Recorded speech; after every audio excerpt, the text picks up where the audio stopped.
Hello and welcome to the Flipping and Wholesaling Houses show in New York. I am Michael Pinter, where I teach you how to start flipping and wholesaling houses in New York, and if you are already doing it, how to grow the business. So we had a question. It was a very general question. It was about taxes. And I assume we're talking about property taxes. So how do property taxes work and what do they mean? So I'm going to go through as much as I can think of on this quick video about taxes. So first of all, taxes in New York City and 5 boroughs are pretty low. Taxes upstate New York, in most of the counties, very low. Taxes in Long Island, very high. And taxes in New York have been creeping up. It used to be $2,000, $3,000 in taxes for a house in New York, but in Queens, sometimes it can be $4,000, $5,000, $6,000, $7,000 for taxes now. That's caused a lot of people from Queens to move to Long Island. So it's been good for me over the last, since I've been doing this in 2013. So let's talk about property taxes. I would say most of Nassau, you got to figure averages about $10,000 to $12,000 a year in taxes. Obviously, for more expensive areas, it's going to be much more. I've done properties with like $50,000 a year in taxes, crazy. But it was a high-end property, and it's got to be typical for the area. So that's really what I want you to know. First of all, you need to check the taxes out. So in New York, I think you can find that with Acris. I'm not sure. I don't really do much in the 5 boroughs, but in Nassau, you can just go to mynassauproperty.com and you can check the taxes. But you have to check if it's an incorporated village. If it's in an incorporated village, you have to call that village and find out what the village taxes are.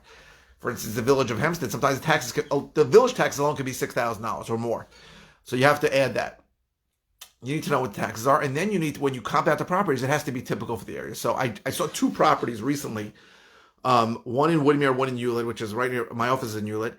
And taxes were like $30,000. Now that doesn't scare me, but when I looked at what typical houses that were going for, they were like half of that, 15, 18,000. That's a big deal. And I'm not saying you can't buy a house that has taxes that are high, but you have to figure you have to sell this below market because the taxes are so high. I remember I did a deal in Hempstead. I thought it was a slam dunk, and it had a lot of village taxes, like 6,000 village taxes. And the other taxes were pretty typical for the area. So it had an additional $500 a month, and I tried to sell it, and people wouldn't qualify for it. And it was hard to find a buyer. So people will pay, and I had to lower the price. And that's the story. People will pay a lower price because their monthly payment will be similar if they have less of a mortgage. Now, today, the mortgage rates are so ridiculously low, it's harder to even that out. But I'm saying if somebody feels like they're getting a bargain, so an area where houses are going for $600, $650, and you're going to sell it for $575, and the taxes are a lot more, they might say, okay, it's worth it because I'm getting such a good deal. But if you're going to price it the same as everyone, you may find that one guy who doesn't care, but I would say be very, very wary. If the taxes are not in line, and I would say within 10% of what's out there, you have to be very careful. Also, there's a lot of flood zone areas, and we're not talking about flood insurance. Maybe I'll do another one about that, but you have to check what the flood insurance is going to be. But that's how property taxes factor in. So the way property taxes really affect my business is that it's almost impossible to get a single-family residence that is cash flow positive because of the taxes. I mean, think about it. If you have $1,000 a month in taxes, you can rent a property for $2,500, $3,000 a month. A third of it or more is gone for the taxes.